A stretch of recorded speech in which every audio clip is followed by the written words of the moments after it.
টাকার এনে সাবড্রেস না, এনে সাবড্রেস কি জানেন, একটা আনন্দ লাগে। এই আনন্দে বোধ বোধ কিছু গোসল করতেছি এই যে গরমের জন্য তো গোসল করতেছি, না তো আসার দরকার নাই।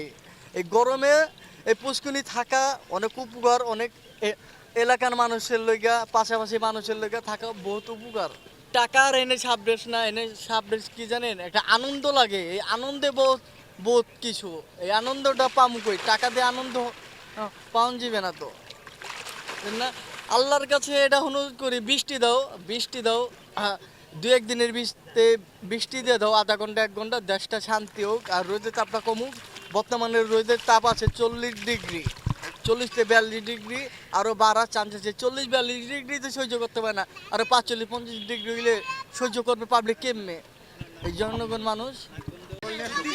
এই নববাড়ি পুষ্করিণীতে আমরা গোসল করতে আসি, খুব ভালো লাগে গরমের দিনে। আমরা গরম শীত সবসময় গোসল করতে আসি। পুকুরে গোসল করতে আসার মেইনলি কারণ হলো, এক হলো এই গরমে স্বস্তি প্রাপ্তি, এটা একটা। আর একটা হলো বাচ্চাকে সাঁতার শিখাইতে আনা। হ্যাঁ, ঢাকা শহরে আসলে বাচ্চাকে সাঁতার শেখানোর কোনো জায়গাই নাই বললে চলে। হ্যাঁ, এরকম উন্মুক্ত পুকুর খুবই রেয়ার।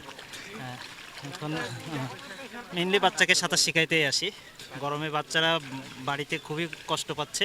হ্যাঁ, এখানে আনলে একটু ভালো থাকে, সাঁতার দেয়, গোসল করে, এই স্বস্তির জন্য আর কি। মেইনলি প্রতিদিন আসতে পারি না, হ্যাঁ মাঝে মধ্যে আসি, সপ্তাহে 2-3 দিন আসি, বিশেষ করে উইকেন্ডে আসার চেষ্টা করি, এই আর কি। হ্যাঁ, নবাববাড়ি পুকুর একটা পুরান ঢাকার একটা অত্যন্ত ঐতিহ্যবাহী মানে পুকুর।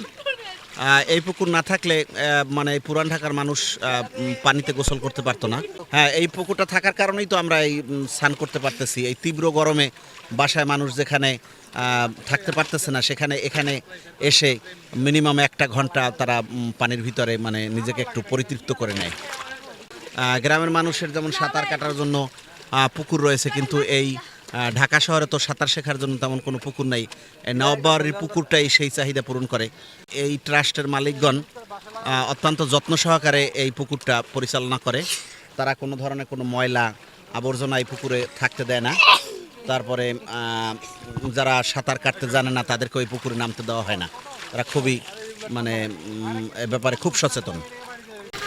আমাদের বাসা ওই পার ঢাকায় কেরানীগঞ্জ। আমরা এখানে গোসল করতে আসছি। আমাদের বাসার সাথেই অনেক বড় নদী আছে, কিন্তু আমরা ওখানে গোসল করতে পারি না। ওখানে নদী ময়লা আবর্জনা ফেলায় দূষণ করে ফেলাইছে, পানি নষ্ট হয়ে গিয়েছে। এর লেগায় ভিডিও দেখা আমরা এই নবাববাড়ি জায়গাটায় এসে গোসল করি। এই গরমের ভিতরে পুকুরে গোসল করতে খুব ভালো লাগে।